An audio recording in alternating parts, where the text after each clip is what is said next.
Salut les gars, aujourd'hui session poker, on va aller attaquer la 5-10 et cette fois-ci on va aller caver bien deep. On peut faire une session à plus 15k. C'est obligé que je fais les soins. Je peux faire une session à moins 4k, moins 6k, moins 10k. Pourquoi négatif comme ça? En vrai là faut go. On va aller sur la 5-10, on va cave bien deep. Je vais cave 2k deep. J'espère qu'elle va être belle. Elle va être belle les amis. Et j'ai vu les noms de la waiting. Mais non. Je commence à connaître le nom des Il y a règles. des bons noms là. Non mais il n'y a pas de nom d'oreille. Bon bref c'est une session importante, c'est la première en high où on va caver vraiment deep parce qu'avant je cavais seulement semblant de deep, là je vais caver vraiment deep, on va en foutre partout, on va mettre des parpaings. Aussi j'avais un jeu qui était assez tight, assez conservateur parce que j'étais en découverte des tables, là on va tenter un peu plus d'explos, on va en foutre partout. Bref, vous voyez ça tout de suite dans le vlog qui arrive.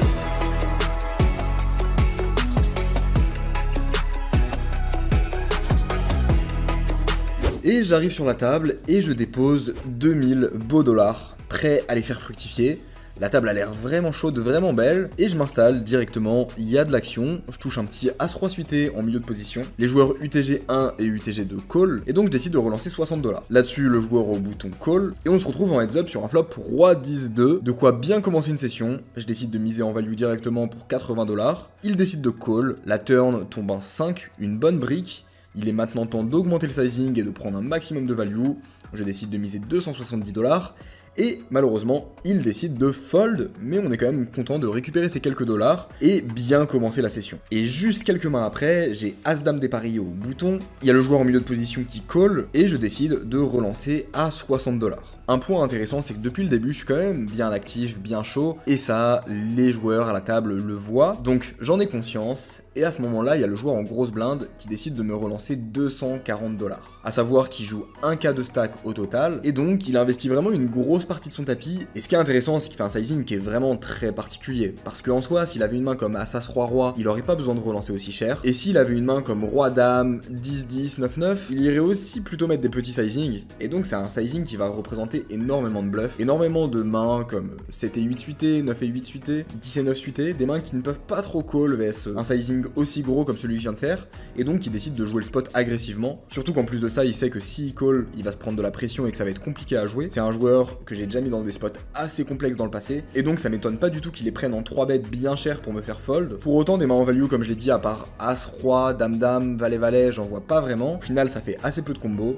En plus de ça, c'est des mains que je bloque. Et le problème ici, c'est que ces bluffs vont quand même avoir beaucoup d'équité contre moi si on prend des mains comme 8 et 7 suité. Et donc, je suis très content de faire fold ces mains-là directement. C'est pourquoi je décide de lui revenir dessus. Et le plan, c'est de faire tapis directement. Et là, à peine je prononce le lean, il jette ses cartes instantanément. Écoutez, 250 dollars de prix sur ce spot, moi je dis pas non. Et plus les minutes passent, plus la table elle devient chaude. J'ai l'exemple ici avec un Roi Valet suité que j'ai en milieu de position. Il y a un Mississippi à 20 dollars, le joueur UTG call. Je relance à 100. Là, il y a le joueur en Mississippi, il prépare 1400 dollars dans la main, il hésite à raise, et ensuite, en finale, il décide de fold. Et c'est un joueur qui met vraiment des gros parpaings, je l'ai vu plein de fois faire des 1400, 1500, que des mains vraiment what the fuck, donc les mecs sont très chauds. Là-dessus, il y a le joueur UTG qui décide de call, et on se retrouve sur un flop As-18. Et là, UTG décide de reprendre l'initiative, et il balance une grosse pile de jetons en mode bas les couilles complet, et il balance 400 dollars. Bref, dans ce spot, évidemment, j'ai fold, mais c'est de quoi vous donner une idée de la game et à quel point ça en fout partout.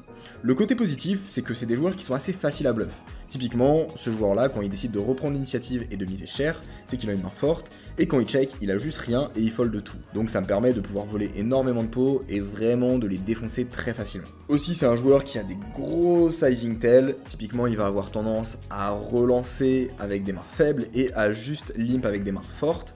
Et il va relancer 150-200 dollars, donc l'équivalent de 15-20 blindes quand il a des mains fortes, et il va relancer entre 50 et 100, c'est-à-dire entre 5 et 10 blindes quand il a des mains faibles. Je sais, c'est des mises qui sont énormes, mais c'est génial parce que ça me permet de récupérer plein d'argent, parce qu'il laisse énormément d'argent mort avec des mains faibles, et donc c'est vraiment mon gros spot de la table, et j'en profite pour pas mal abuser. Et donc c'est assez cool parce qu'il fait des livraisons à balancer 10 blindes par-ci, 10 blindes par-là, et pour moi c'est assez facile de récupérer les pots. J'arrive sur une main intéressante, j'ai Dame 9 suité en milieu de position, ce joueur UTG relance à 75 dollars, ce qui encore une fois représente énormément de faiblesse au vu de ses sizing. Je sais que c'est un peu fou à croire. Et je décide simplement de call pour autant parce qu'il va être tellement honnête post-flop que ça va être assez facile à jouer en position. Là-dessus, le joueur au bouton décide aussi de call. On se retrouve sur un flop As-6-3. Il décide de check. Et donc moi j'ai un bluff qui est très profitable. Je décide de miser 100$ et les deux fold. Donc on abuse pas mal de ce genre de petits pots. Je continue à mettre pas mal de 3 bêtes en bluff jusqu'à un moment où je sens qu'il est en train de se dire qu'il y a une couille quelque part. Et donc pour vraiment jouer de mon image et profiter du fait qu'il soit suspicieux et qu'il me suspecte d'avoir beaucoup de bluff, je décide directement de lui montrer mon bluff. Comme ça je sais qu'il me considérera comme un joueur agressif et que par la suite je pourrais justement jouer beaucoup en value, arrêter les bluffs et générer un maximum d'argent. Juste après cette main où je montre mes cartes, il décide d'aller changer de place et s'éloigner de moi. Et donc directement ce que je fais c'est que je rechange de place et je me remets à sa gauche, un peu comme si je voulais le traquer pour qu'il reste bien à ma droite et qu'on puisse s'amuser ensemble. D'ailleurs les gars, si vous voulez être au courant des stratégies que je mets en place un peu plus en détail et de mon ressenti, de mes retours sur cette période au Cambodge, je vous invite à aller sur le Telegram, c'est complètement gratuit, il y a le lien en description ou sur la vidéo, enfin bref, vous pouvez cliquer quelque part, et c'est un groupe où je fais des audios, où je partage pas mal de choses, mes ressentis, mes stratégies, et globalement mes meilleurs conseils pour augmenter ses performances, que ça soit au poker ou parfois dans d'autres domaines, comme par exemple la productivité. Et d'ailleurs, si je suis sur Telegram, c'est parce que je trouve ça plus sympa pour pouvoir poster. Je suis vraiment pas à l'aise avec Instagram, le fait d'avoir des vidéos, des trucs qui pop de partout. Donc voilà, si vous voulez du contenu exclusif et complètement gratuit dans le but de progresser, ça se passe sur Telegram, je vous invite à cliquer en description. Enfin bref, malheureusement j'ai fait un travail de création d'image et ça a pas vraiment payé. Parce qu'au final, je touche vraiment pas grand chose dans cette session et c'est très difficile de générer du profit. Donc je me retrouve à gagner quelques petits pots, mais rien de transcendant. Arrive un petit spot assez drôle, j'ai roi valet off au hijack, je décide de relancer à 30$, le joueur au cutoff décide de me call, on se retrouve en heads up sur un flop 19-2 avec un tirage couleur. Ici c'est un flop que je vais check pour check call, je check, l'adversaire décide de miser 30$, j'décide de call, turn ça tombe un 2, je check, et là sur cette turn c'est trop cool parce qu'on a un tel physique hyper intéressant, c'est que quand je check, le mec il commence à préparer une pile de 150$ et ensuite il décide de réduire cette pile et de miser seulement 60$. C'est assez étrange dans le sens où il y a assez peu de mains de manière logique qui vont déjà miser peu cher sur le flop, ensuite avoir envie de miser cher à la turn, puis en fait de redescendre le sizing. Je veux dire, en value, il y a très peu de mains qui font ça, ça va surtout être des bluffs, où il se dit bon, il n'y a pas besoin de mettre très cher pour bluffer, mais ça va être très rare qu'une main sur un board aussi dynamique, où moi je représente pas vraiment de force, qu'il hésite comme ça au niveau des sizing, donc je prends ça assez premier degré, franchement c'est le genre de petit read qui marche très bien, je décide de call, river ça tombe un 5, je check, et il décide encore une fois de miser sur la river, et franchement vu le read que j'ai à la turn, je décide quand même de call, juste parce que je trouve que ça représente rien du tout le sizing à la turn. Le seul point c'est que potentiellement il peut avoir des bluffs qui me battent, genre des rois dames, ou alors peut-être des auteurs races qui auraient transformé en bluff, même si ça m'étonne.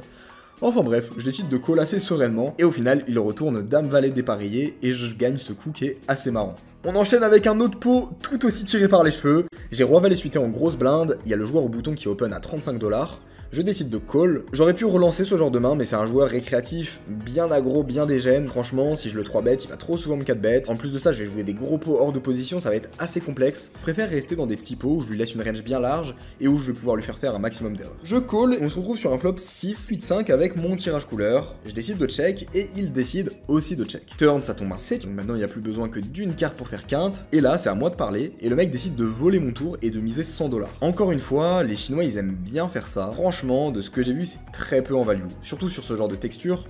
En général, si le mec, il a une main forte, il a absolument envie de garder des bluffs, et honnêtement, ils sont pas assez déconcentrés, lui il était pas assez déconcentré pour ne pas voir que j'avais checké, c'était à moi de parler, j'ai fait aucun mouvement, enfin bref, présente juste le bluff qui essaie d'arracher, et donc je décide naturellement de lui remettre un bon péchon. Alors ce qui est intéressant, c'est que je lui explique qu'il a volé mon tour, il me dit désolé, et là je dis au croupier, ok, donc si je check, il est obligé de miser 100, et je check, donc il est obligé de miser 100, et je décide de relancer 400 et de lui mettre un bon péchon.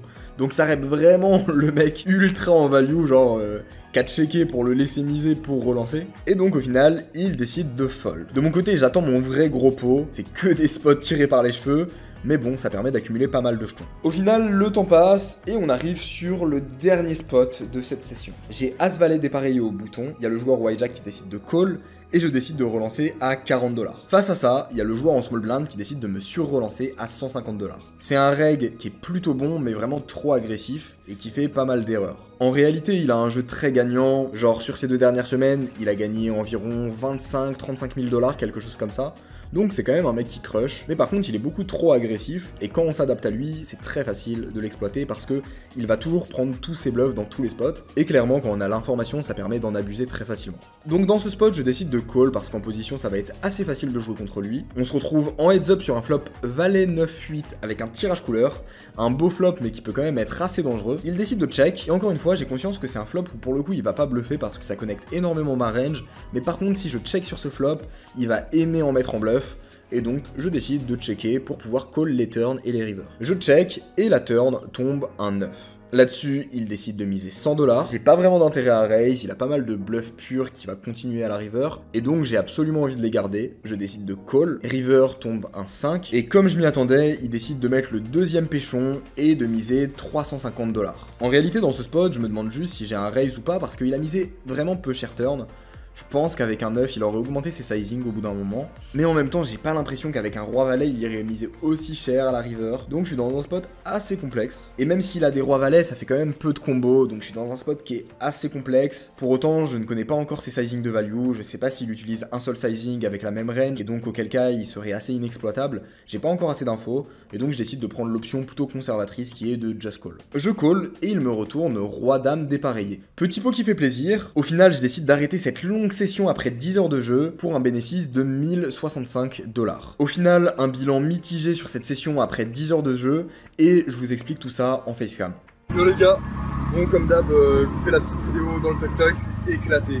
J'ai joué je crois 10 heures, j'ai dormi 6 heures cette nuit, demain c'est rebelote. Je voulais vous faire l'outro en vidéo parce que je voulais parler des résultats. Je pense qu'il y en a pas mal d'entre vous qui se disent là j'ai fait 1065 sur la session, c'est bien. Les gars, c'est éclaté au sol parce que je joue 10 heures et c'est de la 5-10. Donc en gros, c'est l'équivalent de 10 blindes de l'heure. C'est dégueulasse. Franchement, je pense que je run pas vraiment pas bien. J'espère en tout cas, je pense que je peux au moins faire du 20 blindes de l'heure. Genre au moins. Même je pense que je peux faire du 30. Je pense que cette étape, je peux être à 200-300 € de l'heure facilement. Donc dans tous les cas, persévérance. Je vais continuer à envoyer un max d'heures de jeu, le max que je peux. Et à un moment ça va se débloquer. J'ai vu un mec, il a perdu 25 000 sur la session ce soir. Il y a un autre mec, il a monté 16 000. Enfin, il y a vraiment des gros sous qui jouent. Si je run juste un peu bien, que j'ai les bons setups, il y a moyen de faire des grosses sessions. Juste il me faut une session à plus 15, plus 16 et après voilà, le challenge il est réglé quoi. Bref, on va continuer d'envoyer, persévérer. Merci pour le soutien, donnez de la force dans les commentaires.